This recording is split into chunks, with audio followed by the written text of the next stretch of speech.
Não entendo bem a razão que me leva a escrever esta carta. Talvez seja para deixar uma vaga razão para as ações que realizei recentemente.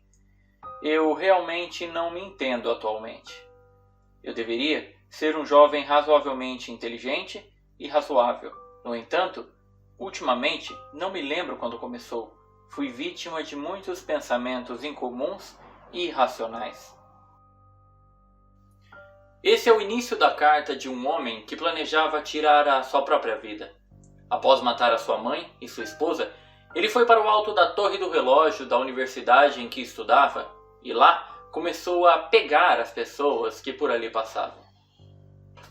Sejam muito bem-vindos ao Espaço do Escuro, meu nome é Flávio. E se você já me acompanha aqui, já deixa o seu like no vídeo para não esquecer lá no final. Mas se você veio por meio de recomendação de algum amigo ou do próprio YouTube, se inscreva no canal, ative o sininho das notificações para você não perder nenhum dos próximos vídeos. Bom, o vídeo de hoje foi produzido com texto e pesquisa do meu amigo Nilvio Alexandre Braga. Para quem quiser entrar em contato com ele, eu vou deixar o e-mail dele aqui na descrição. Bom, além disso, eu gostaria que vocês dessem uma olhada no Seja Membro aqui do canal e nos planos que tem lá, com vários benefícios. Se vocês puderem, torne-se um membro, ajude o canal a crescer e continuar existindo. Bom, dados os recados, vamos para o vídeo.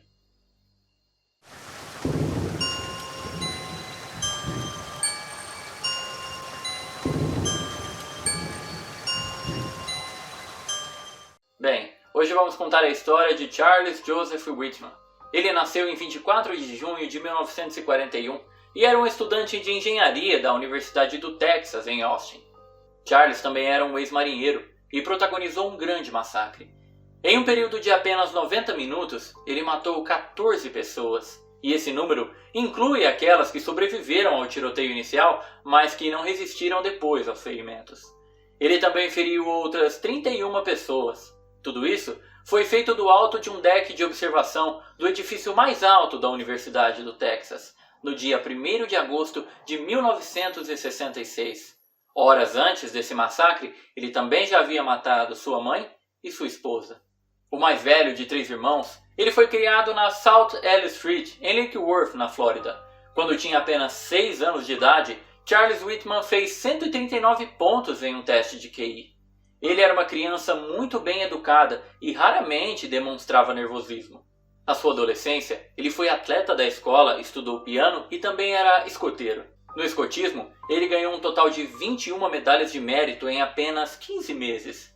E também, com 12 anos de idade, foi para a categoria escoteiro águia da tropa 119 em Lake Worth. E assim, foi a pessoa mais nova no mundo a ser um escoteiro águia. Ele também tinha 2 irmãos, e todos foram coroinhas da Igreja Católica Romana do Sagrado Coração. De forma resumida, ele era um jovem normal, como qualquer outro. Mas dentro da sua casa, nem tudo era perfeito. O seu pai voltava bêbado às vezes e batia no menino. Às vezes, até o jogava para dentro da piscina da família.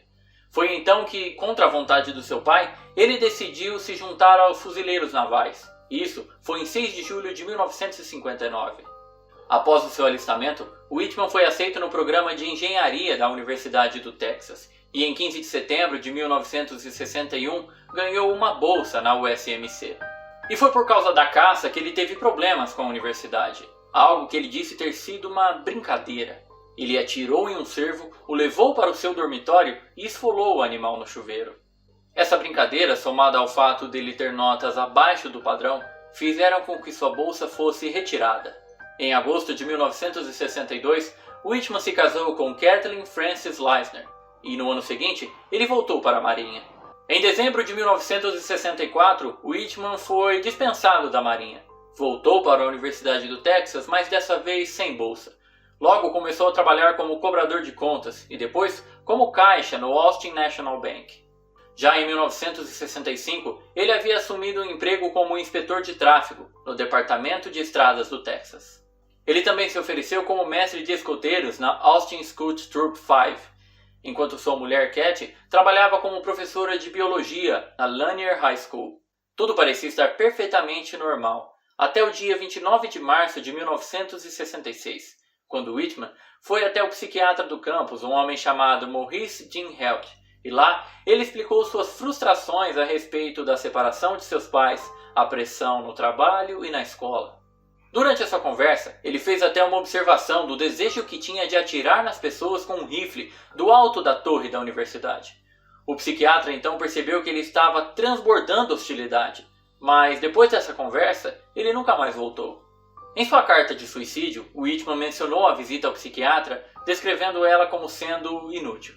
Ele tinha remédios prescritos, mas na autópsia não foi possível identificar se ele havia tomado algum deles antes dos ataques. No entanto, essa autópsia revelou que Whitman tinha um tumor cancerígeno de glioblastoma perto do hipotálamo do cérebro.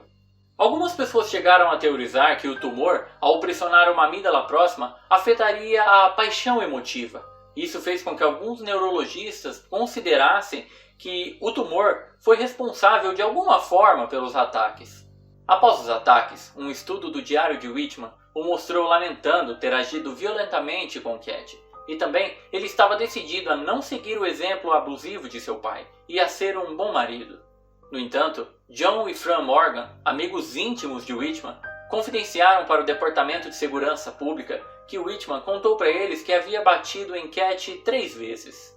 Bom, agora que já sabemos um pouco mais sobre Charles Whitman, vamos aos ataques.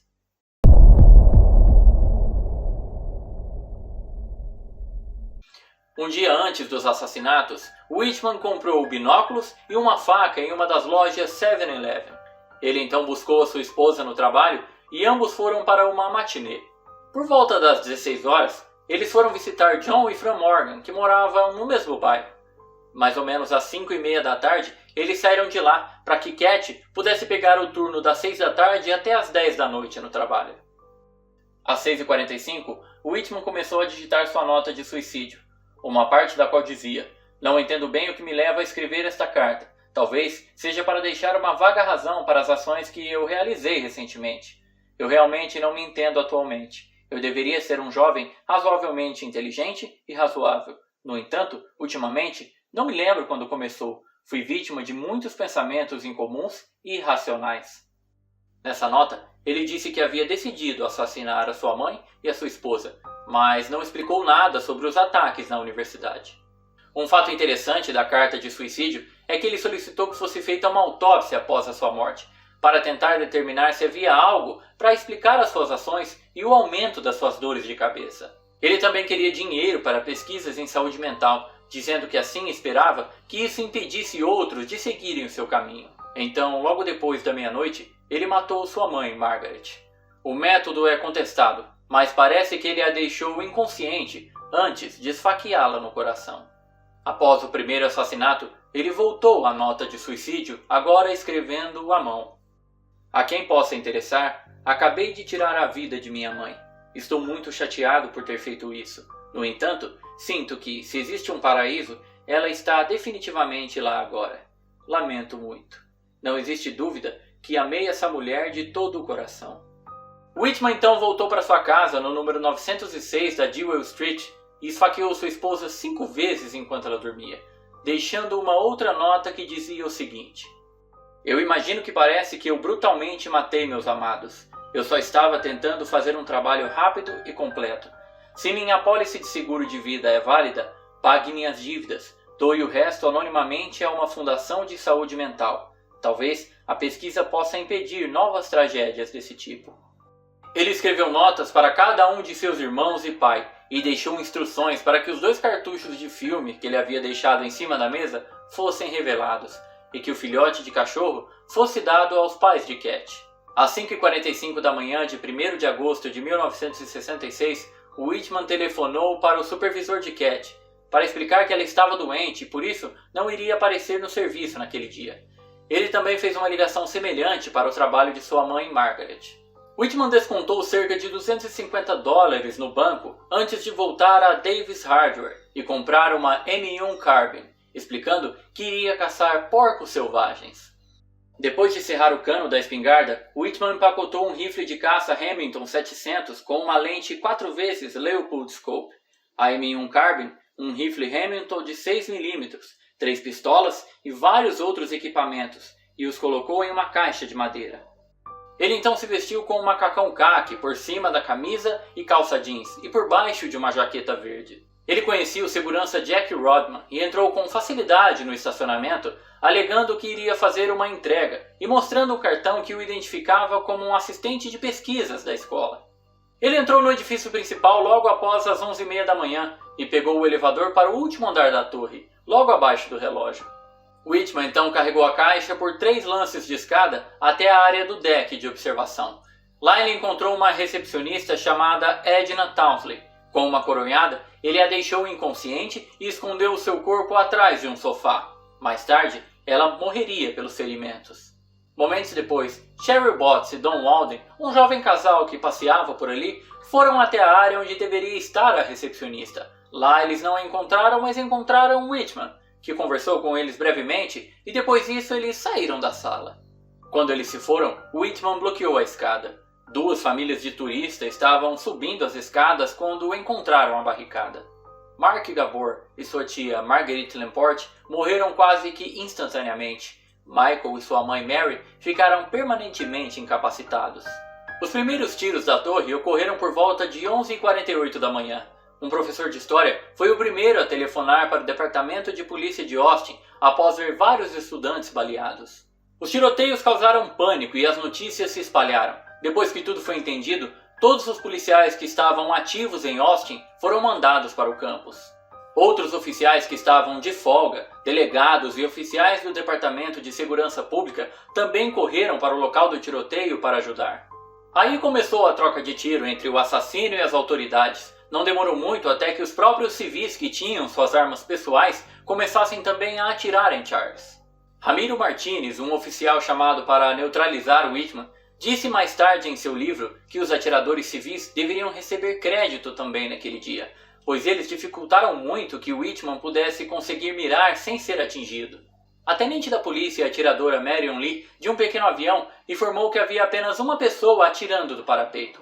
O avião circulou a torre tentando acertar Whitman, mas ficou sob fogo e foi obrigado a recuar.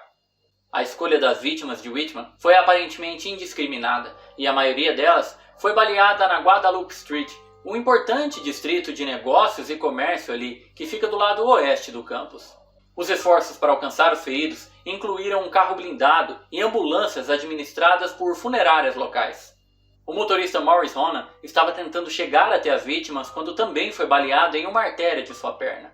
Outro motorista de ambulância rapidamente atendeu Ronan, que foi 10 quarteirões ao sul para o hospital Breckenridge, a única sala de emergência local.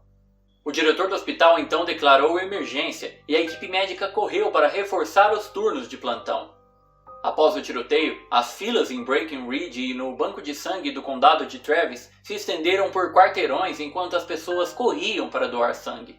O policial Connor e o agente Cowan permaneceram dentro da universidade para cobrir as janelas do lado sudeste e nordeste da área da recepção. Enquanto isso, outros 3 oficiais, que eram Ramiro Martinez, Houston McCoy, Jerry Day e também o civil Allen Crum, foram para o mirante. Martinez, armado com uma calibre 38 e McCoy com uma espingarda, saíram para o deck de observação. Foram para o canto nordeste e avistaram Whitman sentado no canto noroeste, olhando para tudo, para qualquer sinal de polícia. Qual dos policiais realmente matou Whitman não se sabe, pois ambos reivindicaram essa responsabilidade. McCoy disparou sua espingarda 2 vezes e Martinez disparou 6 tiros de seu revólver, antes de pegar a espingarda, se aproximar de Whitman e atirar novamente a queima-roupa. Jerry Day pegou a toalha verde que Whitman havia levado e acenou para as pessoas lá embaixo, indicando que o atirador estava morto. E assim, estava acabando uma das maiores tragédias até então. E embora Whitman tenha solicitado a cremação de seu corpo em sua carta de suicídio, esse procedimento não foi realizado. Devido ao seu status de ex-fuzileiro naval, Whitman teve seu caixão coberto por uma bandeira americana no seu enterro na seção 16 do Hillcrest Memorial Park, em West Palm Beach, na Flórida. O tiroteio de Charles Whitman foi estudado por equipes da SWAT e outras forças-tarefas, para aprenderem mais sobre como lidar em situações diferentes dos procedimentos policiais normais. Também por esse acontecimento, o presidente naquela época, Lyndon B. Johnson, pediu políticas mais rígidas para o controle de armas. Após toda essa tragédia, o deck de observação foi fechado por 2 anos, até 1968, mas depois disso, vários suicídios teriam acontecido no local, e então foi fechado novamente em 1974 e permaneceu assim até 15 de setembro de 1999. Hoje em dia o acesso a essa torre é rigidamente controlado, com visitas guiadas que devem ser agendadas com antecedência. Além disso, o lugar conta com detectores de metal e vários outros aparatos de segurança. As marcas de bala ainda são visíveis nas paredes de calcário, e mesmo após tantos anos, esses homicídios ainda marcam a história da Universidade do Texas. Mas por que um homem que tinha uma vida relativamente tranquila faria tudo isso? Por que será que ele matou tantas pessoas, incluindo duas que ele dizia que amava tanto? Será que realmente a condição clínica dele o deixou inclinado a isso? Será que foi mesmo um problema de saúde ou algum outro tipo de transtorno? Bom, isso eu acho que nós nunca saberemos. Mas qual a sua opinião sobre esse caso? O que você acha que motivou Charles Whitman a fazer o que fez? Deixe aqui nos comentários. Bom, esse foi o vídeo de hoje, eu espero que vocês tenham gostado e se gostaram, deixe o seu like, se não forem inscritos, inscrevam-se no canal que a gente se vê aqui no próximo vídeo. Mais uma vez, muito obrigado por estarem comigo até aqui e até a próxima.